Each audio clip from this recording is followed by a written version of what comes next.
and to just keep you on the edge of your seat. So what do we talk about now? What do we start with?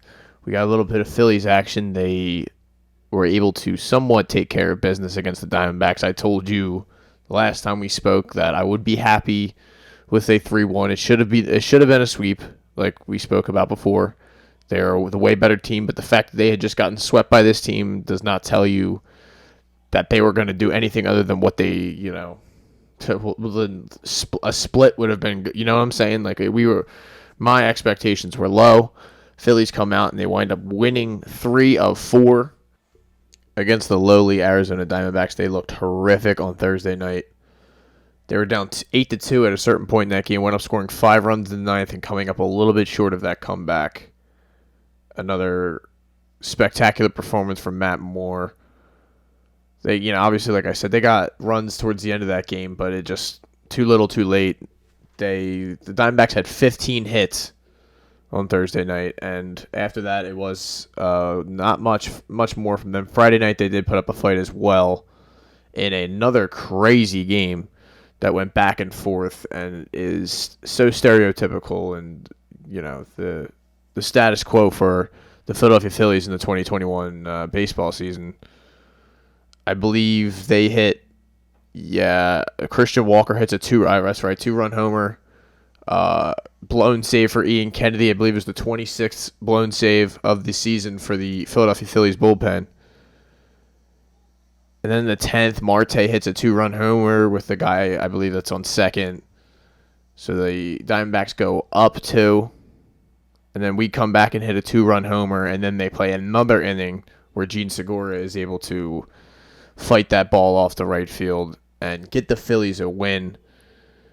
Another ugly, ugly baseball game. This is an ugly baseball team. The Diamondbacks lose 7-0 on Saturday, which is the best game the Phillies have played all series. Gibson with a great pitching performance. The Phillies got runs from home runs from Segura, Herrera. If I'm not mistaken, I believe Herrera had a great day. Yeah, 2 for 4. If you can get performance, Didi Gregorius had 3 hits. When is the next time you're going to see that in the same day? I mean, this guy is hitting what for the season? He's hitting 221 on the season, and actually that's not that bad compared to where he was at earlier in the season, which was low around 209, 207, like chilling almost around the 100 section, if you catch my drift. So you need more from guys like him. You're seeing a little bit more Galvis out there. Galvis playing tonight as the Phils are in Washington. It got off to a good start. They're up 3-0 currently as this podcast is being recorded. So kudos to them. They also Phillies get the game done on Sunday afternoon. Ranger Suarez with another fucking elite. All right, and I try not to curse. It went 3 minutes in, but it was a fucking elite performance from Ranger Suarez. He outpitches a Madison Bumgarner who did not pitch well whatsoever with 5 earned runs. And the Phils, again, got some hits when they needed them. I got to sneeze again.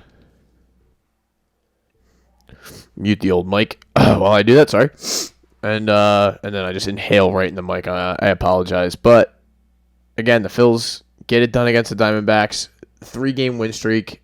Like I said, up 3-0 right now against the Nationals. I might, check Twitter to see what I think if they wind up blowing this fucking game or piss me off. They got Zach Wheeler on the mound, so we're set up for as best case scenario as we possibly can when it comes to the Phillies this season. If we get some more runs, we'll lock this thing up, be 4 in a row. And the Phils are somewhat lurking around in the wild card and in their division. They obviously have dug themselves the hole that they had dug themselves out of to begin with, if that makes any sense. I mean, they were in trouble for a long time, for a long stretch of this summer.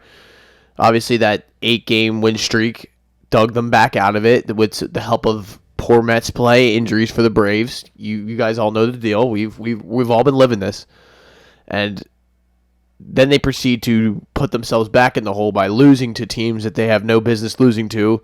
Hence the Diamondbacks, and not I won't include the Rays in that, but they should have at least put up a fight against the Rays.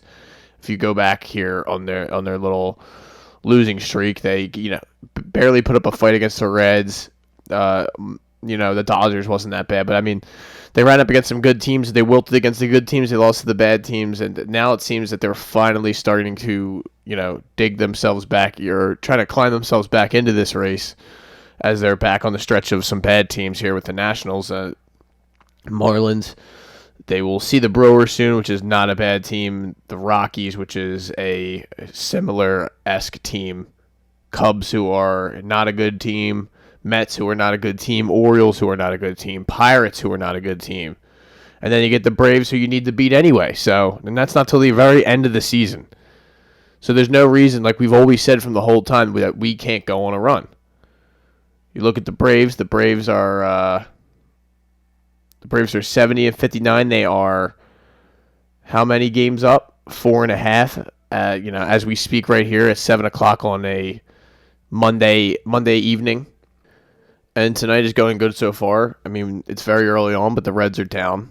And the Braves are playing the Dodgers later, which is about as good as it can get for us. The Dodgers are a fucking powerhouse, and they're still somehow not leading their division because they are in the division of GOAT, the Gabe Kapler division, the powerhouse of baseball wisdom that is Gabe Kapler. They continue to fucking chug along with an 84-46 record, which crazy. They're very well in shape to win 100 games. And you can have all you morons out there can have an argument over whether Girardi or we should have kept Kapler. Everyone was too hard on Kapler. Just go ahead, have at it. Won't do us no good anymore anyway. So we are in the situation that we are in because we have put ourselves in this situation, and not only with managerial decisions and front office decisions, but it's also with the guys who have been out there who we've paid a lot of money, who have not performed. And they still have an opportunity, like I always say, to make it right and go out there and perform. And, 3 out of 4 is not bad for the Diamondbacks, but they have to keep it going. They have to hope that these teams that they're up against continue to lose and continue to run up against good talent. And just, we got to get lucky. We need to get lucky. We needed to get lucky before, and we kind of did, and then we let it go.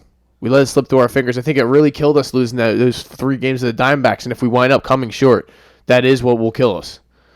But I'm sure there will be way more that you can point to. But in the sense of games that you could have won and could have had in order to catch these teams, it's going to be that Diamondback series. But like I said, there's nothing you can do. You can't go back. The Reds, if we want to do a little schedule hunt and then look forward, they have the Cardinals currently, who are a 66-63 team. They are right around the Phillies, and that's a kind of a, Philly. They're tied with the Phillies in record. They're 3.5 back of those Reds, so it's not exactly helping us, but we both would be catching, So it's well, we want to catch the Reds, then we'll worry about catching the Cardinals. If if you catch my drift, ha ha ha. But you got the Padres ahead of you, who, if we want to take a look at their schedule in the next couple weeks, which I love doing to just project a little bit, they got the Diamondbacks tonight. Not good. But maybe they'll pull us and lose. Then they have the Astros, which is great for us. And then the Angels for a couple games. Could be worse. And then the Dodgers. And then the Giants. So obviously the Padres being out west are subjected to a way more difficult schedule than everyone else in this race. We look at the Braves now, which also is not a feat that cannot be obtained. 4 games is not that much. 4.5 games, it's 4.5 games. And with that hammer series at the end, if you can keep it close, you obviously don't want to put yourself in a situation where you have to sweep them or something along those lines, but you got to do what you got to do. We're in the dog days now. Dodgers, as I said, Rockies, Nationals, Marlins, Rockies, Giants at the end, Diamondbacks, Padres, Phillies, Mets. It's not that hard, I should say, or shouldn't say whatnot, but they kind of went through a little bit of a difficult stretch here with, games against the Yankees and the Giants, who they were able to win a series against the Giants. Not good for us, so we just got to keep winning games.